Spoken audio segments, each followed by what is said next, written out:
Hey, what's up guys? Today I'll show you a zombie horror film, 28 weeks later. Spoilers ahead, watch out and take care. The story is set in Britain, where a virus turns people into rabid beasts and forces survivors to take care of themselves without help from the authorities.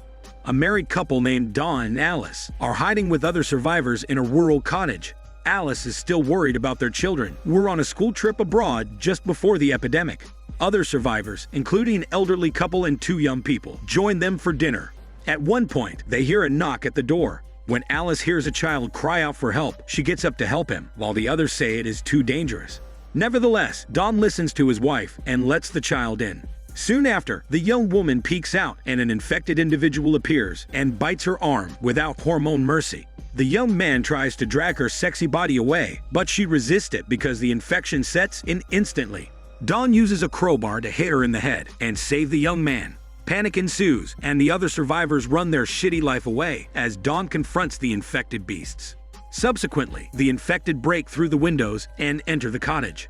The child escapes upstairs, and Alice follows to protect him. In the process, the elderly couple flees to the barn far more quickly than the young man, even though they are super old. Dawn kills another zombie, but then loses his crowbar. Subsequently, he rushes upstairs in search of Alice. In the barn, the door shatters, allowing the zombie to overpower the elderly man, and his wife goes mad when she sees it. The young man tries to pull her up to the second floor of the barn, but the infected capture her. He closes the trap door, unable to save her old body. Dawn finds Alice in the bedroom, but she refuses to leave without the child. Eventually, she sees the child hidden in the closet and rushes to him. An infected person bursts through the door and comes between Alice and Dawn. Alice screams for help, but Dawn closes the bathroom door, leaving his wife to fend for herself. Dawn jumps out the window and escapes as the infected overpower Alice. Dawn rushes to the river as a horde of infected chases him. He arrives at the dock and sees the young man preparing the boat. Dawn gets into the Tesla boat, but the young man falls into the water. Dawn tries to lift him up, but the infected pull him down. The young man reappears a short time later, now infected. Dawn pushes him from the boat and flees, looking at the window where he last saw his wife. After all the infected died of malnutrition, and 28 weeks after the virus strike, an American-led NATO army began to repatriate the citizens out of Britain. The scene shifts to a sniper surveying the region while chatting with his partner, a pilot. Meanwhile, a jet arrives at the airport carrying British citizens who were not in the country during the epidemic. A military doctor observes their arrival and is concerned to discover that there are children among them. Tammy and Andy are two of the new arrivals, who are Dawn and Alice's children. Doctor examines Andy and notices his heterochromic eyes, which he received from his mother. Andy and Tammy are transferred to District 1, the first supervised quarantine facility since the outbreak began. Later, Tammy and Andy meet Dawn, who is over the moon. Meanwhile, Doctor informs her supervisors that they are not ready to admit minors. The general tells her that the virus will not return, and that if it does, they will be able to contain it. Dawn takes his children on a tour of District 1. He is the janitor of the district and has a comfortable attic available for his family. However, in a few months, they will be transported to a new home. Dawn says that because of the lack of security in the region, they cannot return to their old home. Andy asks about his mother. Dawn nervously lies about not being able to save Alice, as it's too late.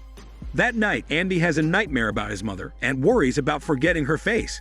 Tammy consoles him and promises that it will not happen. The next day, Tammy and Andy leave the safe zone. The sniper notices them and says the children must be retrieved. The siblings run through the streets and stop when they find a moped.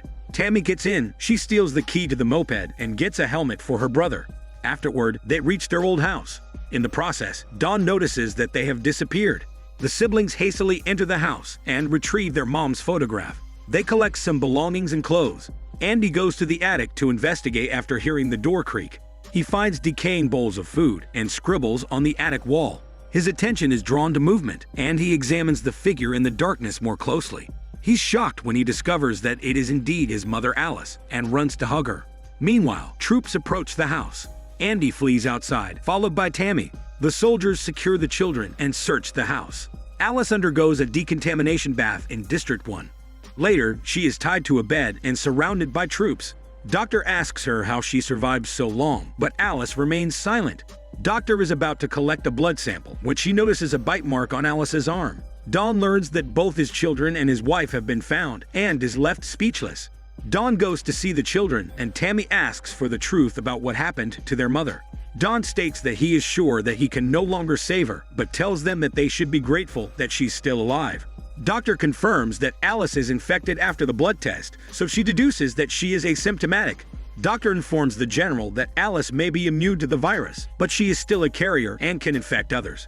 Despite doctor's claim that studying her could lead to a cure, the general orders to eliminate Alice. Meanwhile, Don sneaks into the isolation room and apologizes to Alice for abandoning her. She assures him that she still loves him. Don leans forward and kisses her using his tongue. The infection cannot be spread through the air, but it can be spread through saliva and blood. Therefore, Don gets infected instantly. Don wriggles and vomits blood as Alice looks at him. She struggles nervously to free herself from the chains. Don then kills her mercilessly and sticks his fingers in her eyes. Don begins to infect the soldiers he meets in his path. The general witnesses the disaster. In order to contain the epidemic, he declares Code Red, which means they must kill all infected people. The soldier observing the siblings in the holding chamber assures them that everything is all right, then goes out to check the situation. When he returns, however, he is already infected. Doctor kills the soldier and takes the children with her. The residents of District 1 have been moved to a safe place. Doctor tries to get high-level protection for the siblings, but the troops refuse. In the midst of the chaos, Andy is pushed by the crowd and loses sight of Tammy and Doctor. For their safety, the residents are taken to a garage. The electricity goes off, leaving the terrified occupants in the dark. When soldiers close the doors, people start to panic. Meanwhile, Andy looks for a quiet place to rest. The door to the fire exit begins to shake, drawing the attention of Andy and another man. Andy approaches the door, while the other man shines his flashlight on it. The infected Don appears, banging furiously on the door. He pounces on the man with the flashlight, spewing blood on his face. With blood spilling all over the place, other people get infected, and the crowd panics. Andy jumps over people and cars before climbing the shaft. A crowd forces the closed doors open, allowing them to exit the building. Soldiers shoot at the infected, although it is difficult to distinguish them from the panicked survivors. Doctor and Tammy exit the building. The general declares that all targets, infected or not, will have to be eliminated as the situation is worsening. Doctor discovers a radio and asks the soldiers to locate and evacuate Andy. In the process, Andy manages to get out through the ventilation ducts. The snipers receive orders to shoot everyone on the ground, and they begin shooting everyone, generating even more panic. A man calls Andy to enter a warehouse, but in the process, Andy is approached by an infected man. Fortunately, the sniper spots him and saves Andy, allowing him to escape. Other infected surround one of the soldiers, and the sniper is forced to shoot his comrade in the head to prevent the infection. At this point, the sniper can no longer bear the thought of killing innocents, so he abandons the mission. Andy explores the warehouse and runs into Doctor and Tammy. Tammy hugs her brother, grateful that he is unharmed. Andy informs Tammy that their father has been infected. The survivors are puzzled as to why the army is targeting everyone. Doctor explains that if the army cannot prevent the epidemic, they must exterminate everyone. They begin to devise a plan for how to avoid both the infected and the soldiers. At that moment, the sniper enters and warns them that they can avoid the zombie but not the soldiers during the night because they have night vision goggles. He offers to help them escape. Doctor, the siblings, and a couple of survivors are led out of the building by the sniper. He contacts his pilot friend, who informs him that the air cavalry has been ordered to bomb District 1. The pilot informs him that they have 4 minutes to leave the area and tells him to meet him in Regent Park. The group flees into the street and a soldier starts shooting at them, trying to kill them. They hide in an alley, and the sniper realizes that the soldier is nervous as he has failed to kill anyone despite firing numerous shots. The sniper asks a man to run across the street in a zigzag so that the soldier will reveal his position, but the man is terrified and refuses. Andy rushes across the street, using himself as a decoy. The sniper quickly shoots the soldier and kills him. Next, the survivors scale the city wall as cavalry flies overhead. They then seek shelter in a tunnel. The pilot observes from his helicopter the bombardment of District 1, with infected and uninfected people being burned alive. In the process, Don hides behind a wall, watching the picture of his wife and son burn in front of him. The sniper notices flames approaching the tunnel, and the group runs outside to avoid being engulfed in flames. The general public listens to reports of firebombs. According to a webcam, some of the infected have escaped the firebombs and are tearing down the barricades. The next morning, the survivors finally reach Regent Park. Doctor reveals to the sniper that the sibling's mother was immune to the virus and that the two siblings may share the same immune gene. She stresses that the children's lives are more important than their own, as they might discover the vaccine after studying them. The pilot radios the sniper that he will arrive shortly in a helicopter. The sniper tells Doctor and the children to go, but as they walk, the sniper spots infected people approaching. He orders the survivors to take cover in the grass, and the helicopter arrives shortly after. He insists on flying the kids across the canal, but the pilot is only interested in saving his friend. When a survivor realizes that the zombies are approaching, he panics and clings to the helicopter, begging the pilot to take him away. The furious pilot maneuvers the plane, bringing it closer to the infected. He then begins killing the infected with the rotor blades. Then the man falls from the helicopter, with his face smeared with infected blood. Next, the pilot takes off in the helicopter, urging the sniper by radio to reach the stadium. When the group arrives at the park exit, Andy stumbles and falls. To save him, the sniper turns and shoots the infected. As the other infected pursue them, the group flees, but is stopped when they are injected with nerve gas at the end of the road. They climb into a car and close the vents. The zombies try to attack them until the gas kills them all without zombie mercy. Doctor tries to start the car, but is unable to do so. Meanwhile, soldiers use flamethrowers to burn the infected. The sniper tells Doctor to transport the children to the stadium alone, then rushes out and starts pushing the car.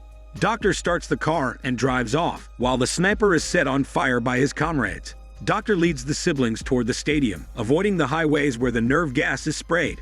A gunship opens fire on them, but Doctor avoids it by driving the car into an underground transport station. Doctor grabs a sniper weapon and leads the children out of the car. When they reach a dark place, Doctor uses the rifle's night vision to guide their direction. The two siblings rush up a set of escalators, but the two trip over dead bodies and fall. In the process, Dawn arrives and ambushes Doctor. He grabs her rifle and starts hitting her violently in the head. Dawn spots Andy and begins to chase him. Tammy finds the rifle and looks through the scope at Doctor's lifeless body. Andy looks for the others on the platform, but his infected father enters instead. Dawn knocks Andy to the ground and bites him on the neck. Tammy finds them, and Dawn rushes to her, but she shoots him a couple of times, killing him. Tammy goes to her brother with tears in her eyes. Andy flees from her, convinced that he will be infected and kill her too. Tammy manages to get close to him when he collapses on the tracks. She pulls him up and examines his eye, similar to their mother's. Here it becomes clear that Andy is also immune as their mother. Later, the two arrive at the stadium, where the pilot is waiting for them. He points a rifle at them and asks where his sniper friend is.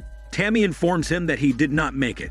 Eventually, the pilot agrees to fly the siblings over the English Channel. In the next scene, Tammy and Andy observe the devastation caused by the outbreak. 28 days later, we see the same helicopter in France, but it is now empty. It is unclear whether the pilot and the two siblings were saved or whether they died.